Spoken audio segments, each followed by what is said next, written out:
Good afternoon, everybody. It is the Demo Guys podcast, episode 11, and we are headed into a holiday weekend, Labor Day weekend, almost upon us. Great demo weekend for beverages, especially.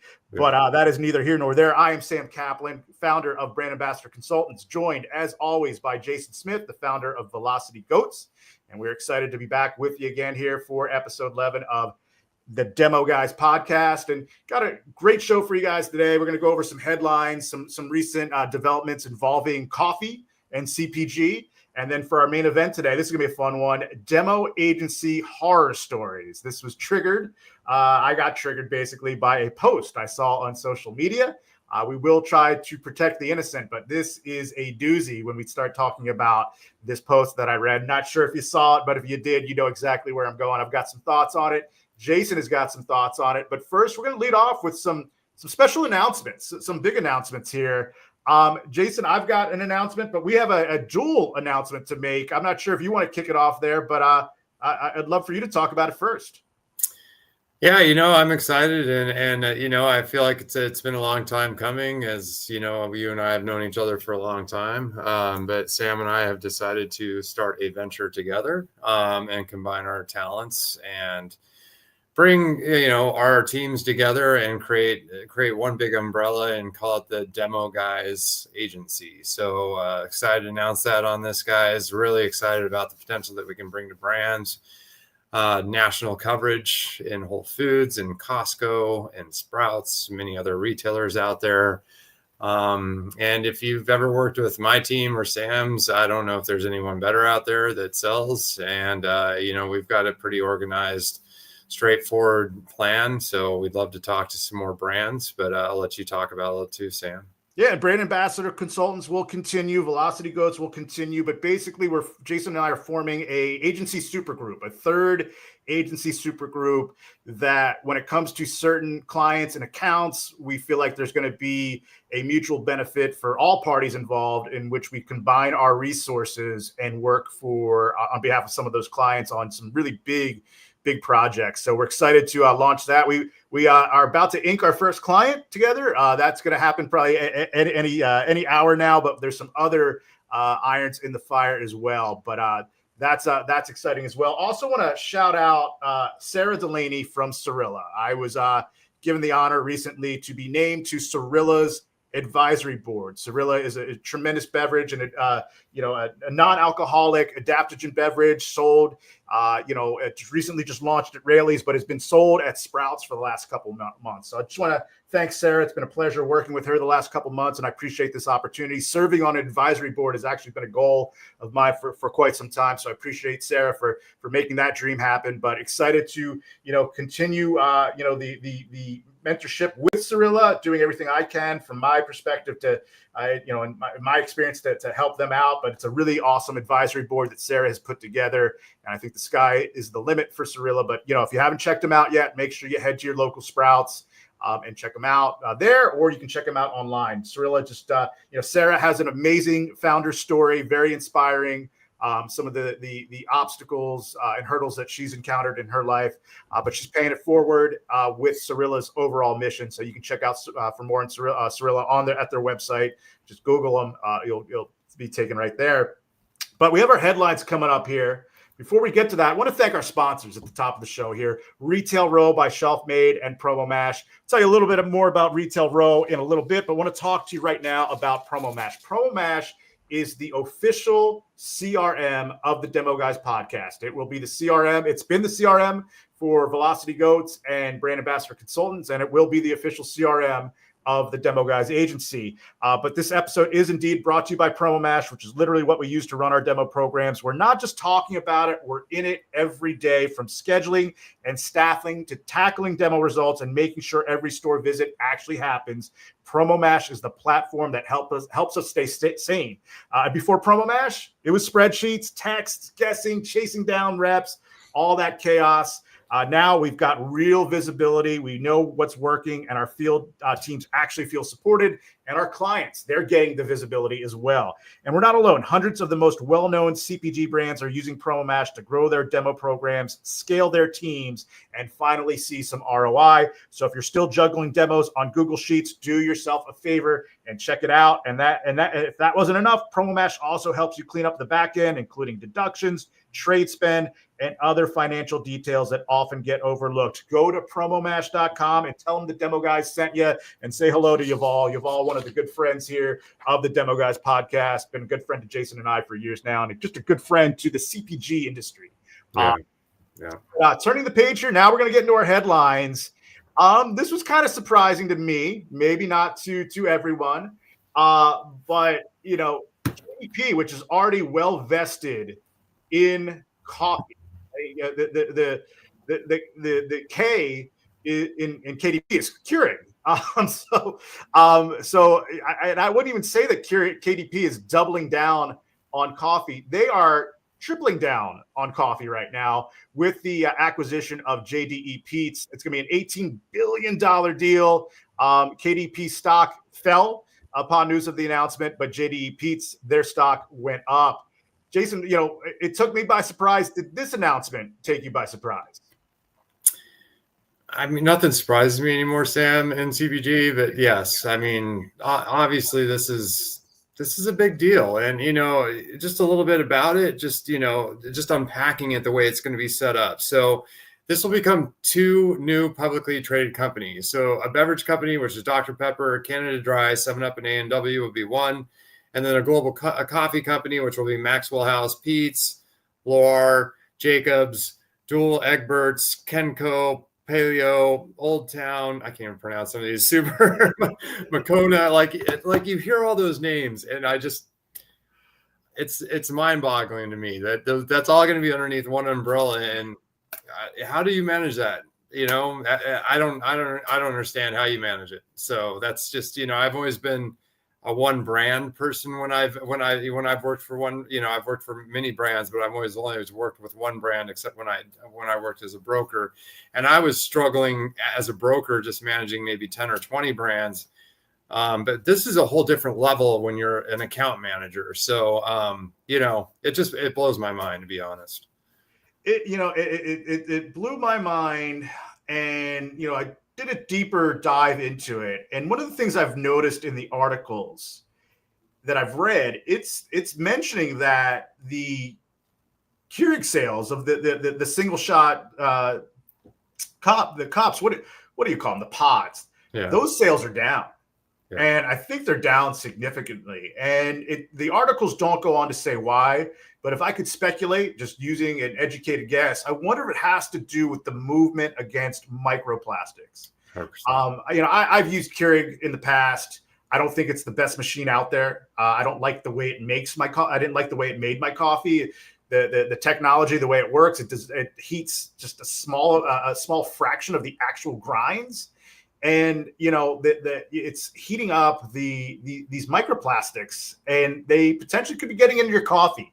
And I think they know that the Keurig machine doesn't really do coffee justice. So I think a lot of the manufacturers figure, why bother? Why should we put high-end premium coffee into these K cups if it's just going to go into a machine that's going to butcher it anyway? So the margins on it have been tremendous. I think that's why Dr. Pepper wanted to acquire Keurig so many years ago. But I think that Keurig movement is kind of dissipating, and we're seeing home consumers looking for other sources of coffee. And it's not necessarily going out to Starbucks and spending $7 for a small coffee. I think in terms of home consumption, you have a lot of people going with ground coffee, but also multi-serve. When I was at Super Coffee, that we saw the numbers, we saw that category grow, especially during COVID. And the multi-serve category, especially in the grocery retailers, that set, when you go into the dairy set at a lot of retailers, you go back 6 years ago, that multi-serve set really didn't exist. And if it did at certain retailers, it was very small. And now it's blown up. There's just so many options out there. So I understand what KDP is doing. I think that their core business with coffee for so many years has been the K cup, but they're seeing that market dissipate, and I don't think it's going to make a comeback. So I think they're looking for other options, and I think they're just going in a lot of different directions. They're probably going to see what works. And I think within the next couple of years, you'll probably see consolidation. That's conjecture. It's a prediction. It's not based on any inside info. So I want to clarify that. Anything to add there, Jason, before we get to our other headlines? No, I think you nailed it. I think the microplastics is a big call out. I think the recyclability, the factor that you can't recycle these K cups and it just goes into landfills. It's more plastic. It's more plastic in our environment that we don't want. And, like you can't reuse those things. And as you mentioned, I don't know how many times I've used them before. When they first came out, everybody had a Keurig. I feel like, that was like the Christmas gift of everyone dreamed about. And I agree. Like I would see how many of the grounds actually were used. And it was like, holy cow, how? Like I barely even heated up any of these grinds in here. Yeah. So yeah, it's just a waste. So it's probably for the best if it does go away, in my opinion. But, that's that. So, if you're an innovative coffee company, now's the time to be in the industry, make that push. So we're staying on the topic of coffee. Another headline here, there's a report that came out. Coke is exploring options for Costa Coffee, including a sale of the company. And, this was, see the top line there. They committed $5 billion for the chance to get involved with Costa Coffee. So when they brought Costa Coffee into the fold several years ago, it was not a cheap investment. They didn't go bargain shopping.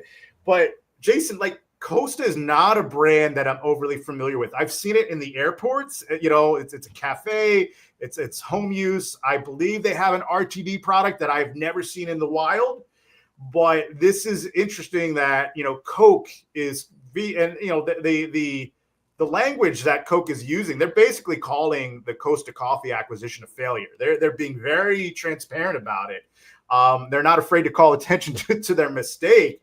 But if you're Coca-Cola, how do you mess up a category as big as coffee? How do you mess up a category as big as tea, Sam? I mean, how does Coke seem to mess up a lot of these acquisitions? I don't know, man. Like who's doing, first of all, $5 billion is a big number. So, if you're taking that risk, I mean, gosh, it amazes me when I think about it, because there's so many brands out there, so many great brands that'll never even see numbers even close to that. And that probably deserve it more than Costa Coffee does. So, or did at that time. And I can't even speak to it. You mentioned it before this call, honestly, Sam, and I was like, who's that? I don't even know who that is. So, you nailed it. Wow. Yeah. And I think the moral of the story is a lesson that we've tried to share multiple times on the podcast here. If you work for a better for you brand that happens to be acquired by Coca-Cola, if you've got stock options, great news for your stock options, probably bad news for your salary, because Coke is going to run your better for you brand into the ground in all likelihood. That's just my opinion. We've seen it before. I think we'll see it again. Last headline here before we get to our main event. This is a sad one for me, Jason, because I used to be a big fan of Flow water. I liked the quality of the water. I loved the packaging. It used to be my go-to at Whole Foods, but they're having some issues. The CEO of Flow Beverage was recently, I believe, was forced out or left under unique circumstances, and I believe that they are having some problems repaying some of their lenders. And there is speculation that Flow water may not be long for the CPG world. Water, unique category. We've seen a lot of innovation. We've seen a lot of brands come and go. Your thoughts on being a CPG founder of a water brand, Jason? Honestly, I don't. It's hard to even go there because I do have some friends who are founders in that space, and I don't want to say anything negative to them. But I got to be honest, it's probably the hardest category right now to succeed in. You had Liquid Death come in and say death to plastic. So I think any water bottle sold in plastic any brand that's trying to do that right now is going to have a hard time finding any success. But now, like the boxed water thing with Flow, and I don't know how the boxed water company is doing, but I think they're having issues as well. That was in the news. I've seen something similar, so I don't want to speak to that, but it's, I think water is getting more and more difficult to sell on a shelf. That's what I'm going to say. I know it's a category, it's been there. I think it's going to be a category that stays the same and then starts to shrink down somewhat. I think it's going to go from those 12 feet to 8 feet and maybe 4 feet in sets, only because there's only going to be a few players that are going to be able to sustain the velocities to stay in it. And it's really just become a high-low game at this point. Yeah. Like, who's even paying attention to brands anymore? I think they're just looking for what's the best price, and that's what they go for. I know that's what I've started to do. My loyalty now is not, I got to be honest, when I buy one or the other, if it's flavored, I'll get a little different experience. But usually I just stick with straight water, and none of it tastes different enough for me to make a decision on whether I'm going to spend more money on something such as a Liquid Death or Essentia or any of those brands. Like, I'm shopping price. And I think a lot of the consumers and I do a lot of demos in Whole Foods and retailers like that. And I've witnessed the similar behavior from customers. So, and the margins are tremendous for water, but Jason, you hit the nail on the head. The competition is so intense. I would advise any CPG founder of a water play, that gets hot, you get in and you get out. When that, you get that, if you got to make that exit within 2 years, because you may think it might last 5 or 10 years, but it's not. There's going to be another company that comes in with something that is promoted as an innovation, something different, and it's going to be tough to maintain that momentum that you gained in a short amount of time. There's very few, in terms of from the better for you side, the types of water brands that are sold at a Whole Foods or Sprouts, those brands we just have not seen the stamina from their sales. It flames out pretty quickly. One thing I want to throw out at you, Jason, while we're on the topic of water, because you mentioned plastics, and I want to know if you think I'm crazy. I think it's a good question to pose to you, because you're a better for you guy like me. I know you're strict about what you consume. So every now and then, I do have a bottle of water, and I'll leave it in the car. And I rarely drink bottled water anymore, but I still do on occasion. And people tell me I'm crazy for saying this, but I'll leave it in a hot car. After a couple hours, I come back, I'll drink it, and I swear I can taste plastic. Has that ever happened to you? Am I crazy for thinking that, or is that just like my imagination running wild? No, I think you nailed it. And there's been many times where I bought a gallon of water and thought the exact same thing. Like, I taste something, it tastes like something, right? And it's not minerals. It's definitely something more like a plastic. And the better for you space is very important. It's scary too, though, because we are becoming so much more aware of what is in our water and in the ingredients of foods that we're consuming and things like that. It's getting almost hard to even want to consume anything bought on a shelf, right? Like, unless you can make it at home. But what's I make my own hydrogen water at home now. I hear you, and that's exactly what I've started doing. But then there's the other part of that too is, can you trust any water supply? Like, do you even know what's in the water unless you're testing it yourself on a high level? So, and I've seen a lot of brands come out and try to sell their water as some kind of special. I remember, it had to be 15 years ago. I was a manager at Natural Grocers by Vitamin Cottage. Back then it was Vitamin Cottage, I think, still. And this company came out with Angel Fire water. And it was from Angel Fire, New Mexico or somewhere. And they just claimed that this water is special and it had all this special powers. And if you drank it, you felt, and I had people literally, and they were like $8 a bottle of water. And I had people coming in the store and buying it in massive loads and stuff. And then they tested the water and it was full of all kinds of bad things and just toxic, and it went out of business. And I was like, man, and fortunately our industry's evolved a lot to keep from that happening with brands. But it's just really tough to know, unless you've got some kind of home kit that you can test your water, how much plastic's in it, what's actually in it, the mineral content, is it beneficial? So I hate to even like put a bad taste in people's mouth about water and bottled water and boxed water, but it's just definitely not a category I would innovate in today or anytime soon. That's all. Yeah. I'll leave it. I've been thinking about ponying up and getting one of those water filters. Yeah. The ones that like attach to you got to attach to your water system. And I've been giving that more and more thought, but that's neither here nor there. It is now time for our main event, which is Demo Agency Horror Stories. And what triggered me and prompted this topic, it's on a social media platform. I'm not going to name, we're going to be very vague about this social media post because we don't want to get ourselves sued, and we want to protect the innocent. But it was on a social media channel, and the owner of this agency, who I actually worked for back in the day, and I can tell you a story about that. We'll get to that story too. It's a horror story. She the owner posted on social media that the reason why she keeps, I didn't want to mention gender, but I did it twice now. This owner pays less than $25 per hour to their agency's talent, which I think is ridiculous in this day and age.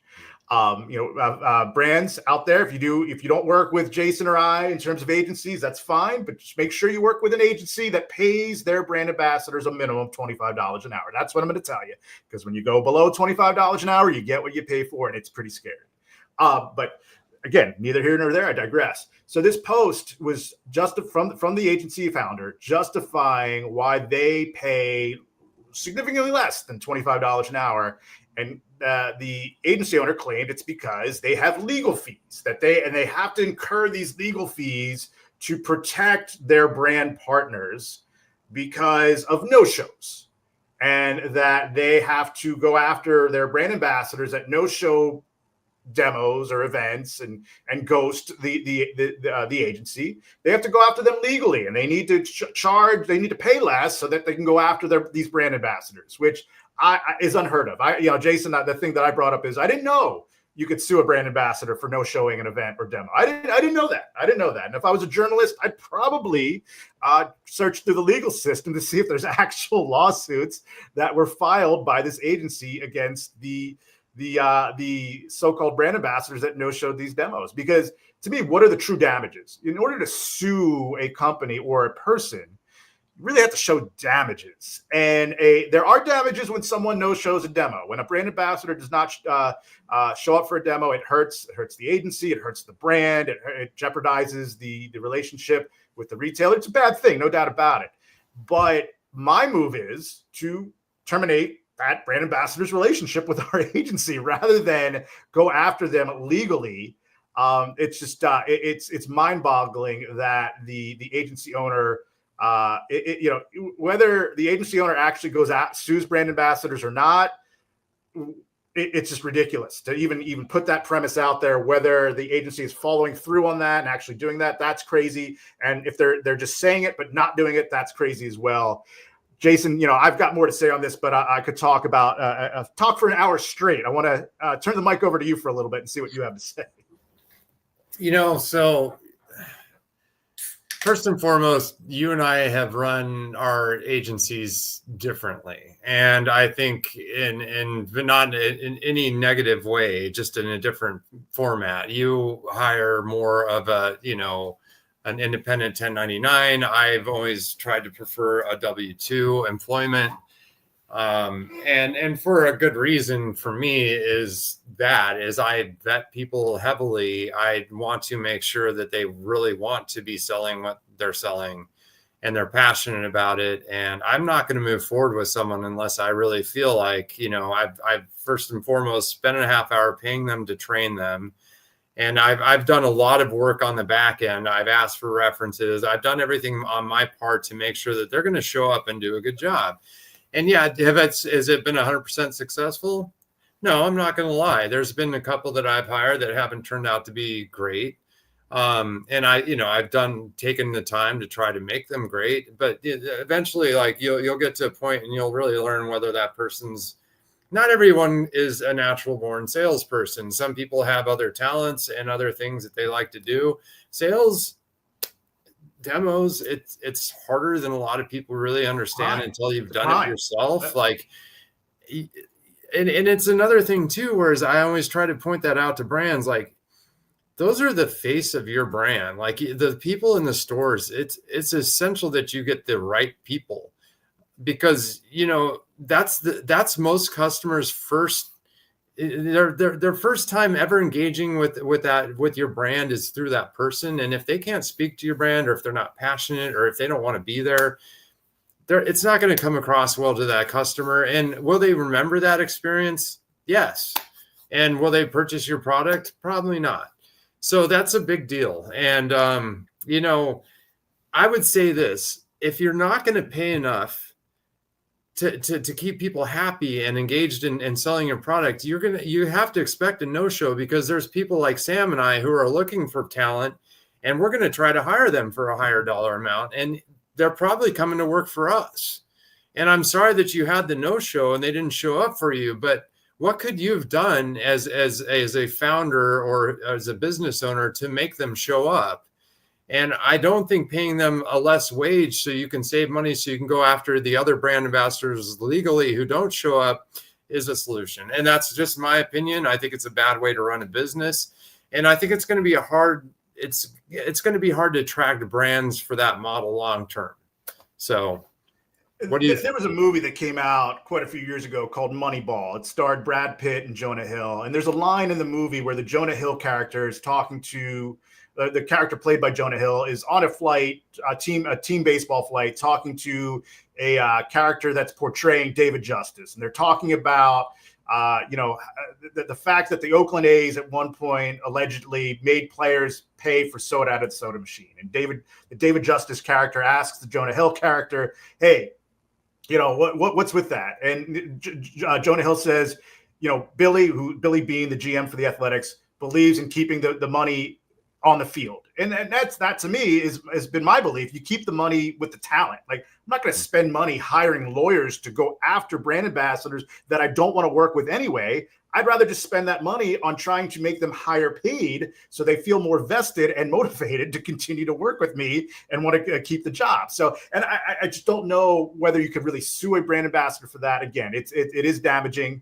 especially also if they have assets. You know, there's been times where we've sent them branded assets, which are not cheap, and they no show. And then I say, hey, gonna need that. You know, you're not going to work for us anymore, but I'm going to need those assets back as well. And then you get ghosted.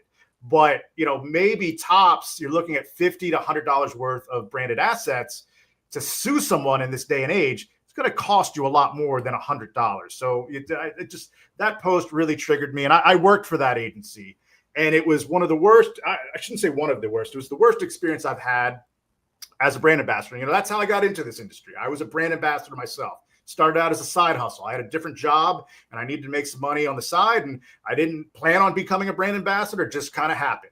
And here I am 10 years later.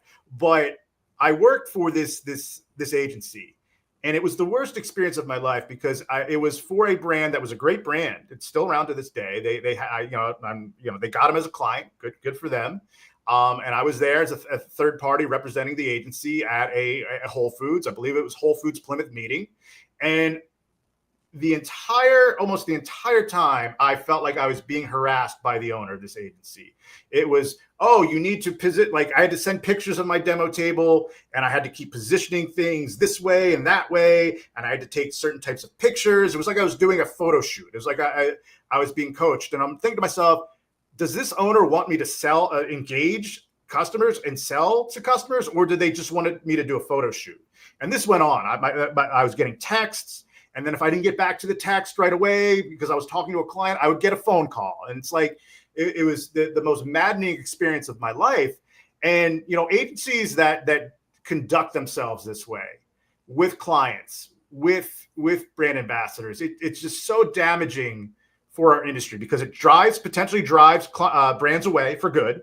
And it drives brand ambassador talents away. If that had been my first demo, Jason, fortunately, I've been doing demos for 2 years, and I had enough positive experiences to know that, all right, this is a bad situation. It's toxic. I'm going to finish the demo out and never work for this person again. But I had 2 years of experience to draw from.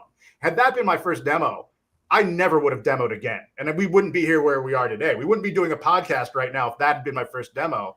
And those agencies that are out there that, really, it's almost like they're pulling a scam. They're running roughshod over these clients.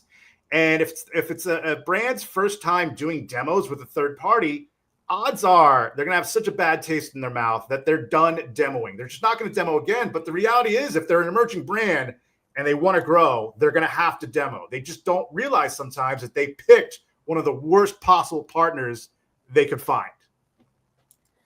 No, you nailed it, Sam. I think you also mentioned that you know someone who was working with that same agency while you were at a Wegmans doing a demo and had an experience that was very similar. Just watching this poor person go through the same thing you went through at Plymouth Meeting years before, and so it obviously continues. And I'm sure that agencies, we obviously know they're still in business. So when you're a brand, especially a small emerging brand, and you're hedging a lot of your marketing budget on demos, you need to make sure you're partnering with the right partners, because if they don't have a vested interest in your brand and they really just want to make the demo look like it was successful, here's news, like without velocities and without turns and without sales, that demo is not successful. I don't care how great the display looks. I don't care how great the picture looks, how great the people behind the table look. If they can't talk to consumer and tell them what's special about your product and get them to pick that up and go through the register, there's no point in doing the demo.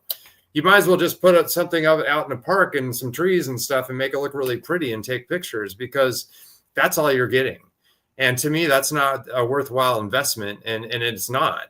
Your trade spend is very important if you're managing it, and you need to put it to where it's an effective thing. And I feel bad for the brands who've had that experience, because it ruins demos for them. And it's unfortunate, because you and I both have seen and have witnessed and been part of brands who have been very successful in scaling a successful demo program. And I hope to be a bigger part of that now with you as we build the Demo Guys agency, because we have so much experience with brands and we've seen the failures, and I'm not going to lie, I've had challenges sometimes selling products, but at the end of the day, I do everything I can to make sure it's successful no matter what. And if I can't sell it, I'm going to go back to the company and I'm going to be honest with them and say, if I can't sell this, I don't want your money, because it's not fair to you if I can't sell it, because if I can't sell it, I know my team's not going to be able to sell it. And the reality is that brand ambassador consultants, Velocity Goats, the Demo Guys agency, we're not the only game in town.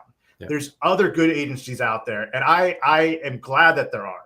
And what I've done, Jason, I don't know if you've ever done this. I've talked to a couple founders that were brand new, and I did a pitch call with them, and a couple of them have said, hey, we're so new to this, we don't know what the difference between a good or bad agency. Could you recommend some other agencies for us to talk to?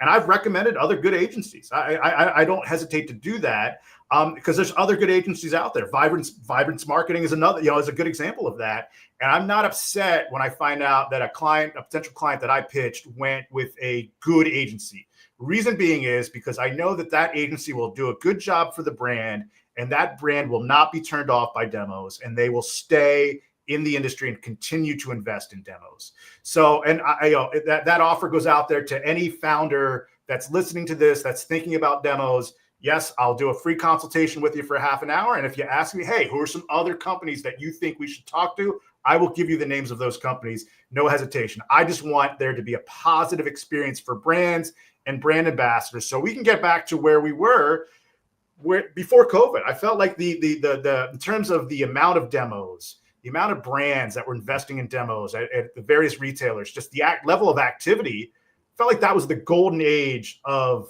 demos and brand ambassadorship. And then COVID hit, and it just hasn't recovered. It just has not recovered. I mean, it's come back, a lot, and I'm grateful that things have come back. I'm able to support my family, but it's not like how it was. And I will tell that anecdote that I told you, Jason, the other night when we were at Lock 29 having a couple of adult beverages. So what happened was after I left this agency, a year and a half had went by. I was out on my own with Brand Ambassador Consultants version 1.0. I was doing a demo at Wegmans in Collegeville. And at Wegmans, sometimes there'd be as many as 2 or 3 other demo tables happening in their nature, what would they call it? Nature section. Yeah. And if you worked with other good brand ambassadors, actually a lot of fun because people would go down the line. They'd have a good experience at the one demo table, and they were going to hit the next 2 or 3 demo tables that were lined up there. It was almost like a mini farmer's market. It was a lot of fun. It was pretty cool. It was only good when the brand ambassadors were good. If you worked with a bad brand ambassador next to you, it was really bad. But this young lady, she walked up. I was already set up. She started setting up, and we started chatting. And, she was, she told me that she was a recent law graduate, that she was a law student. She just graduated law school, and she was, looked like she was a former college athlete. I mean, she was a walking advertisement for any Better For You brand. Very intelligent, well-spoken. And I had Brand Ambassador Consultants version 1.0, and I was looking for other brand ambassadors to come join my little agency at that time. And I thought, wow, this could be a rock star. I think after, she demos, I'm going to talk to her and see if she'd like to come work for me. And so she sets up, starts doing her demo, and I could see her looking at her phone, and I'm like, "Oh, that's a red flag." She's looking at her phone, but she's like texting, getting frustrated. She, then she starts getting the calls. The phone starts ringing. She's talking, and then she starts slamming the phone down, and I'm like, "Oh, that's familiar." And I just say, "Hey, you all right? Everything good?" She goes, "I'm working for this one agency, and the owner is insane." And I go, let me guess. And I named the agency. I named the agency owner. And she's like, how did you know that? How did you know? And I'm like, hey, I went through exactly what you're going through. And so she puts the phone down. She calms down a little bit, starts doing her demo, selling product, engaging every customer that walks by and doing a good job in selling. I'm like, oh, she's new to this, but she's a rock star. She's going to be great. And then 30 minutes go by, and boom, she's on the phone. The phone starts buzzing again. And she's ignoring the text, and then she gets the calls. And then, what she does? She goes, she looks at me and says, you know what? I have two hours left. I'm going to get paid for the next 2 hours. I'm going to be in the cafe if anybody asks. I'm leaving my demo table up. I'm taking my pictures, and then I'm signing out, get my GPS sign out from here, rolling out, and I'm going to get my 4 hours and never work for her again. I decided that was the wrong way to handle it. I wasn't going to offer her the job. But regardless of that, I never saw her demo again. This was someone who was highly intelligent, in great shape, taking, fitness seriously, was a law graduate. And I never, I was doing a lot of demos at Wegmans, Whole Foods. I was everywhere, almost every day. Never saw her again. I'm just like, you know what? This agency's driving brands out of the industry, and is driving brand ambassador talent out of the industry as well. So that's my story there. Anything you want to add there before we wrap up? No, I mean, it's, I'm glad you actually brought that special case up, because I think it's just another call out to why you really want to make sure that you're working with the correct agency.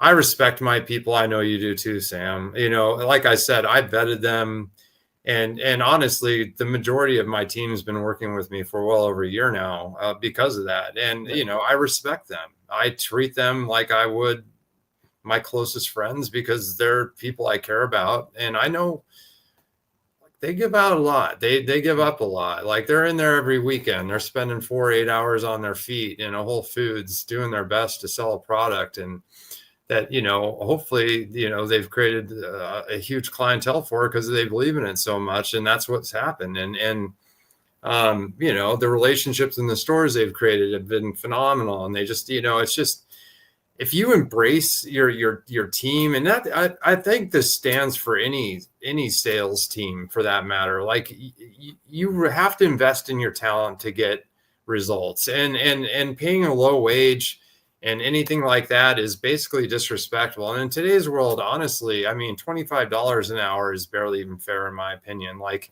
it's tough, like, out there. And so,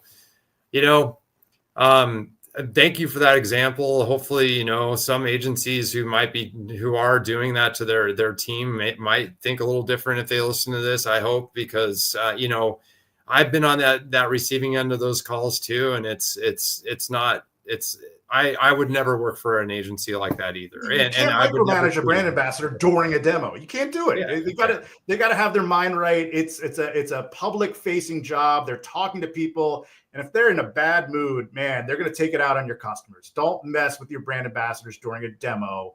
If they're not performing and they're not doing well, then you let them go after the demo, but you don't dress them down during the actual demo. So that's just my 2 cents there. There's more stories that we can tell, but I'll tell you, we got a fun show next week. I'm excited about. I'm going to tell you about that in a little bit here. But before we get to that, I'm going to tell you about something else that I'm excited about, and that is Retail Row by Shelf-Made.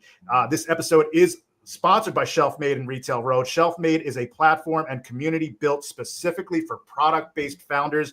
Whether you're in food, beverage, beauty, or wellness, Shelf-Made gives you access to real expert and founder support, weekly strategy calls, office hours where you can ask questions and get answers in real time, and proven tools and templates to help you scale your brand with confidence.